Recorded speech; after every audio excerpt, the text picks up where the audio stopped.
আমাদের বাড়িতে অফিসিয়ালভাবে ঢুকে পড়লো ঢ্যাঁড়স, মানে গরমের আগমন শুরু।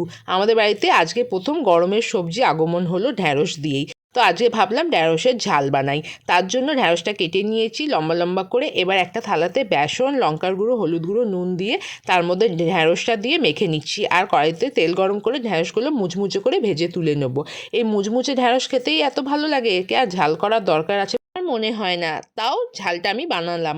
যাই হোক, সর্ষে পোস্ত অল্প করে নিয়ে নিয়েছি মিক্সার বাটিতে, সেটা বেটে নিচ্ছি। এদিকে আমার ভাজা হয়ে গেছে ঢ্যাঁড়সগুলো। তারপরে একটা কড়াইতে আবারও তেল দিয়ে, মানে ওই কড়াইতেই তেল দিয়ে তার মধ্যে দিয়ে দেবো কালো জিরে, আর তার মধ্যে দিয়ে দেবো টমেটো কুচি। টমেটোগুলো কুচি করে রেখেছিলাম আগে থেকে, সেটাও দিয়ে দিলাম। দিয়ে ভালো করে নাড়বো যতক্ষণ না টমেটো সেদ্ধ হয়। টমেটো সিদ্ধ হয়ে এলে ওই মশলাটা, যেটা সর্ষে আর পোস্ত বেটে রেখেছিলাম, সেটা দিয়ে দিলাম।